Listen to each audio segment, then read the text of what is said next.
God's time is the best. मैं mentally upset के attack से गुजर रहा था तो एक पास्टर ने मुझको सलाह दी थी। उसने कहा था कि शीशे के सामने खड़ा होना है और मिरर के सामने खड़े होकर, शीशे के सामने खड़े होकर रोज अपने आप से बात करनी है और अपनी लाइफ के ऊपर घोषित करना है कि तू परमेश्वर का दास है, परमेश्वर तुझे इस्तेमाल करेंगे, परमेश्वर तुझे रोज घोषणा करनी है अपने आप को देखकर। और सुनो मेरी बात, जितने वर्ड्स उन्होंने बोलने के लिए बोले थे उनमें से एक भी वर्ड ऐसा नहीं था जो मुझे लगता कि मेरी लाइफ में कभी पूरा हो सकता है। कि ये तो हो ही नहीं सकता, ये तो हो ही नहीं सकता, ये तो हो ही नहीं सकता, ये भी नहीं हो सकता, ये भी नहीं हो सकता।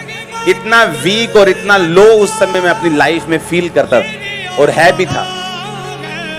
देखो, परमेश्वर ने मुझे कोई ऐसा केस नहीं था जो मुझसे मैच करे, या मुझे ऐसी कोई टेस्टिमनी नहीं मिल रही थी जो मेरे साथ मैच कर सके कि भाई मेरे को भी ये प्रॉब्लम थी, तू ऐसा कर ले तो ठीक हो जाएगा।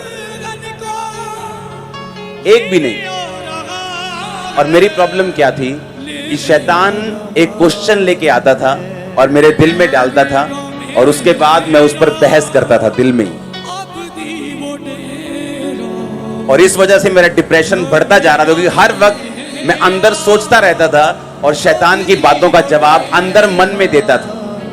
जबकि बाइबल कहती है शैतान जब आपके दिमाग में कोई क्वेश्चन डाले उसका जवाब दिल में नहीं मुंह पे होना चाहिए। और ये बात समझने में मुझे टाइम लगा।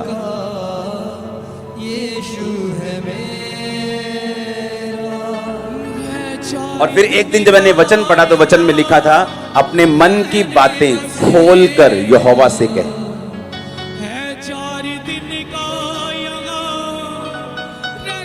और ये मेरे लिए एक दवाई थी।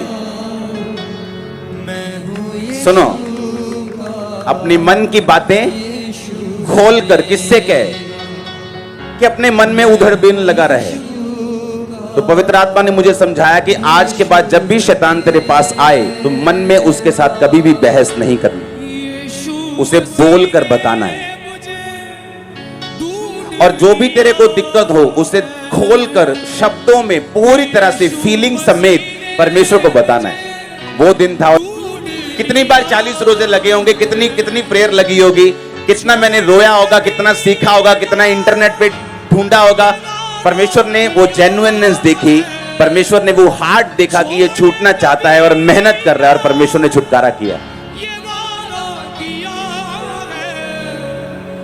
लेकिन परमेश्वर ने मुझे बताया कि मैं तेरे विषय में ये सोचता हूं। अब अगर तुझे वो प्रैक्टिकली लेना है तो तुझे भी वही बोलना होगा जो मैं तेरे विषय में बोलता हूं। आप ब्लेस्ड हैं, आपका फ्यूचर ब्लेस्ड है।